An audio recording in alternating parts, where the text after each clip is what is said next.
Hi, Trevor here, reflecting on life through music. Thank you for stopping by.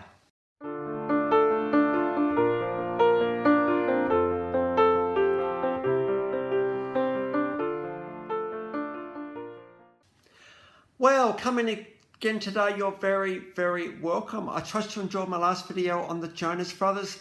Through the song Paranoid, we looked at all of the aspects of being human being, and the other version of it, this is trying to play catch up with it all. So I trust you found that one encouraging. Well, we're going on to a movie today, one of the best movies of all time. The story started in 1900 with L. Frank Baum, who wrote a series of books about this magical land. And then 1939, MGM thought, hang on a minute, there might be a bit of a movie here. So they contacted Victor Fleming to direct this movie. Now, Victor couldn't hang around to the end because Gone with the Wind, which is also being shot at the same time, what an incredible time of cinema. He had to go and save that production, and so he didn't get there to the very, very end, but certainly a lot of the direction was him. Music, Hyman Arlick, and lyrics, Edgar Harburg. There were 21 songs in this particular movie, as well as the score. And there were some additional songs written that didn't make the movie, so 21 songs is pretty amazing. This movie actually got 2 Academy Awards, one for the score, and as you look at the clips below, you'll just see why that is, and also Somewhere Over the Rainbow, Song of the Year. This movie, even though it wasn't the first movie to use Technicolor, it's been critically acclaimed for its use, because this movie looks absolutely stunning, particularly when we get to the land, just how beautiful it actually has been shot. The budget was originally $2.7 million. It only made $3 million at the start, so MGM were a bit worried. So they re-released it in 1949, 10-year anniversary, I suppose, and then 1956 made it to television. And because of all those re-releases and DVDs, it's made around $30 to $40 million worldwide. The movie we're talking about is The Wizard of Oz, considered one of the best movies of all time. If you haven't watched it, watch it. If you want to watch it with your children, it's an absolutely beautiful movie to watch with your children. You've got to turn your adult off, and as often is the case with children's movie, there's a lot of depth to this story. Now, I've got 12 clips below, so I'm going to just refer to them as we go. The story starts with Dorothy, lives with Uncle Henry and Auntie Em in Kansas. Now, it's a very, very little town, a very, very little farm, and Dorothy's getting a little bit frustrated. Reminds me of Luke Skywalker at the start of Star Wars. And she sings Somewhere Over the Rainbow, kind of a hope for something better. Bluebirds fly, they can fly, why can't I? Absolutely beautiful, heartfelt lyrics. And something really good about this song is, I was just looking through the clips, there's a resolution of that song at the end of the movie too, which is really, really good.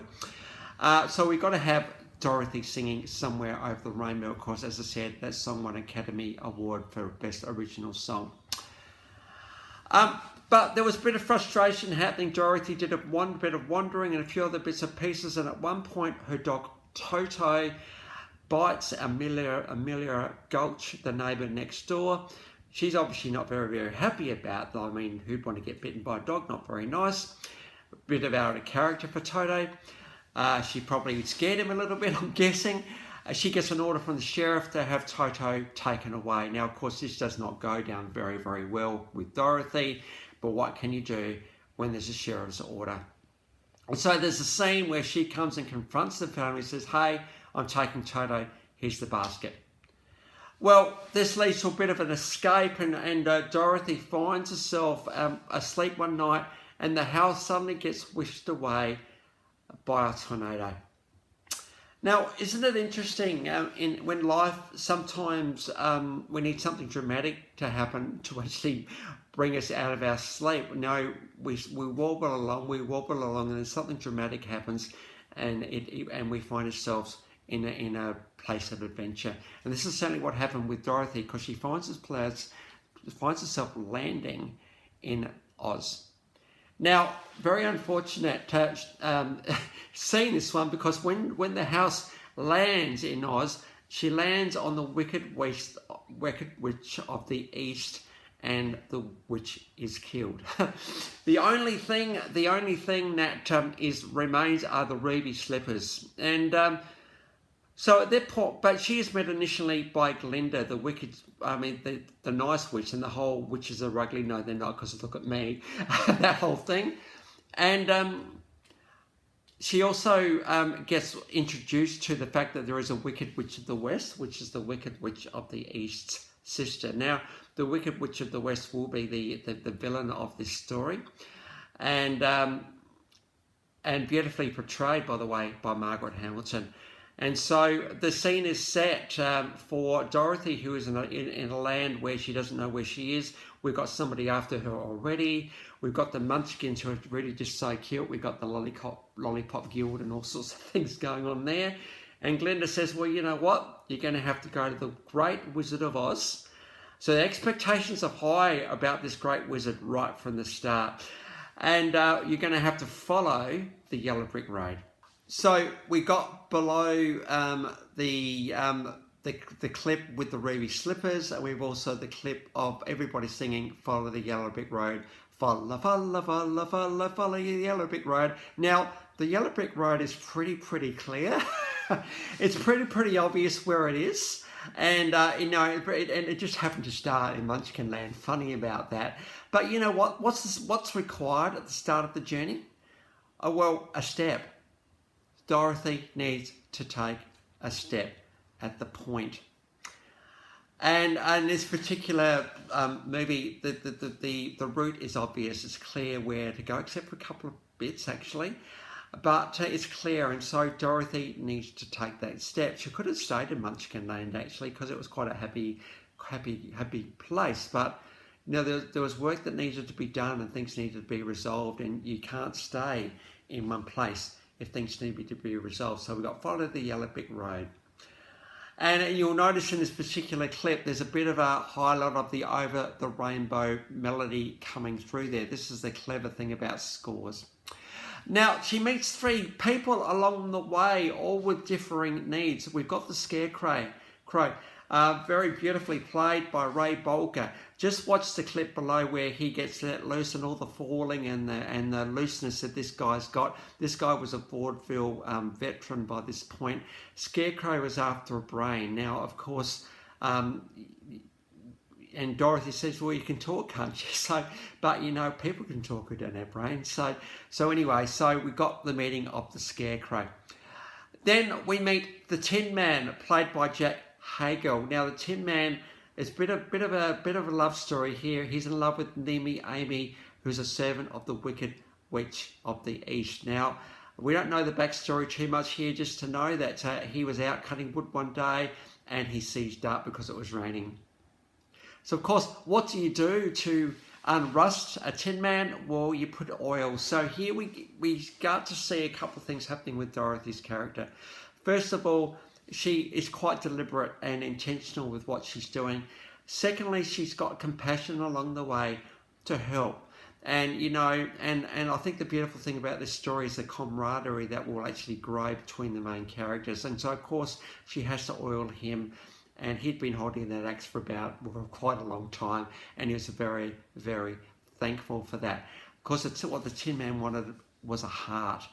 And so, you know, so we need a brain and a heart, and there's some dialogue between the two of them about what's more important, the brain or the heart. We can get into a lot of dialogue about that. So the three of them set off down the Yellow Brick Road. We've got the song coming back.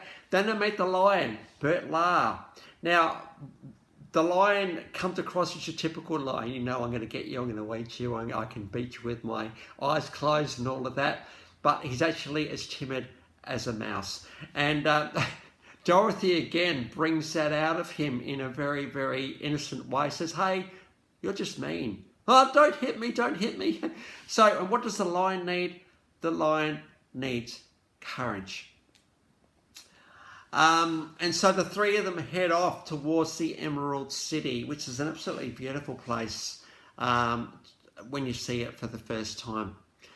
So they all head off to this magical wizard. Expectations are high. You know, the Scarecrow's going to get his brain, and the Tin Man's going to get his heart.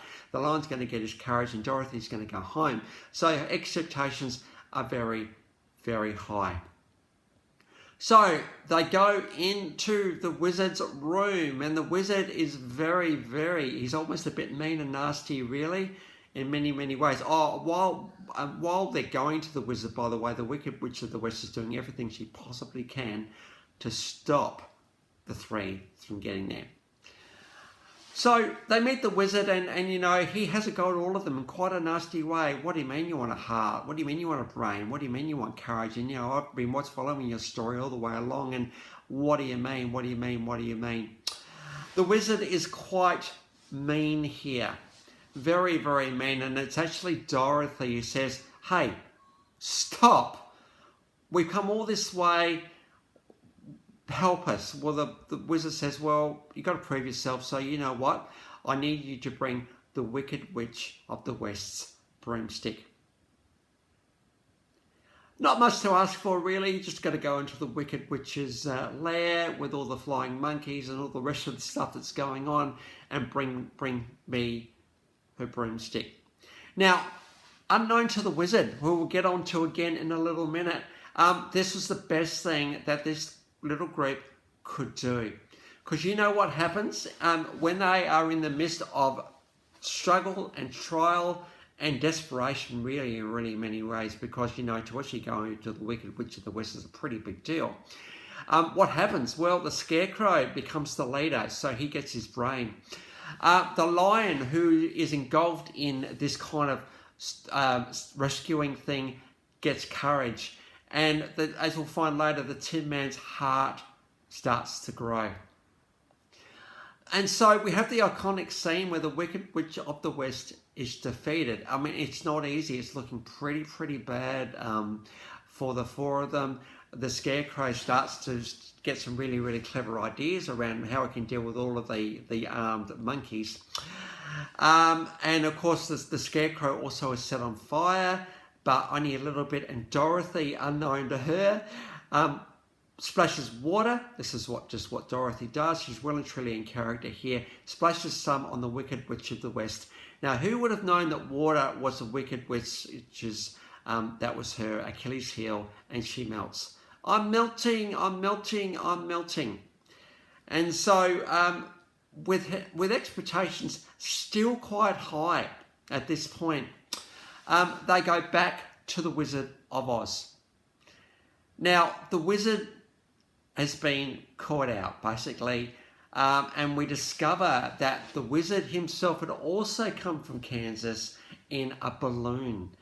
And he actually had been faking all this time. He had the big puppet show put on to keep the etherealness going, but he had been caught out. And Frank Morgan, who played a few roles in this movie, does it so well to realise, oh bugger, you've caught me out. I'm actually not really good at all. So that was a bit of a disappointment for everybody, but the story starts to resolve because there needs to be other things at place. And I think the big picture of this story starts to emerge towards the end, because Dorothy was always going to be able to get back home. But Glenda knew that she needed to go through some trials and some adventures to make some realizations.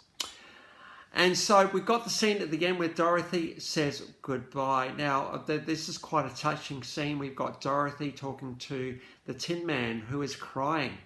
You can only cry because you have a heart. He's got an honorary heart on his chest. We've also got the Lion, who has grown courage. And then we got the Scarecrow, of course, who Dorothy meets first, who actually has a brain after all. They did have these things all along. They just need to discover them for themselves. And so we've got the scene where Dorothy says goodbye. Now, so some resolutions at the end here. The way that Dorothy gets back, Glenda says, all you got to do is tap your ruby slippers together. That's why the ruby slippers need to stay on the whole time, and say, there's no place like home. There's no place like home. Now, the beautiful thing about that particular line is that actually reconciles the song Somewhere Over the Rainbow, because now that Somewhere was on the other side of where Oz was, and Dorothy was desperate to get home. So she knew that Somewhere Over the Rainbow was something that she knew all along. And I think one of the takeaways from The Wizard of Oz is that the stories are within us, and the stories are just waiting to be uncovered and waiting to emerge. And so who knows what lessons we've got to learn within us as we go through life. So a beautiful take on life, The Wizard of Oz. It's really a take of life and the adventures of life, the things that are thrown at us, the lessons that we learn, all of that sort of stuff. The Wizard of Oz was nominated for 5 Academy Awards, but only won 2 of them for original score and song. According to the US Library of Congress, this is the most seen film in cinematic history. It was first of the first 25 films that was put into the National Library of Congress. UNESCO, United Nations, actually recognised this as the memory of the world. Variety in 2022 said this is number 2 of the top 100 movies of all time. It got top 10 movies to be seen by the age of 14, and as I've already said, is often seen as one of the greatest movies of all time. So it's great to be able to, I think, look at the way this movie looks, but also the story this movie's got to tell as well. Of course, Wicked, which has been one of the best musicals of all time, and also currently in the movies, was a prequel story to The Wizard of Oz. It's all about the witches. And so to be able to give this iconic movie a tribute today has been an absolute privilege and a pleasure to do so. So watch it if you haven't watched it. It's really worth your while. But just get into it. Don't think, oh, what's this movie about? Just get into it from the start. This is the best way to watch anything these days. So the links to those 12 clips are in the description below. And I've also included my last video from the Jonas brothers. So if you want to recap on them, feel free. Well, if this is your first time to Life Reflections Through Music, or you've come back for another one, how great to see everybody here. Well, that's it for today. Next time we're going to get on to Aaron Neville. So until then, I'll catch you around. Bye for now.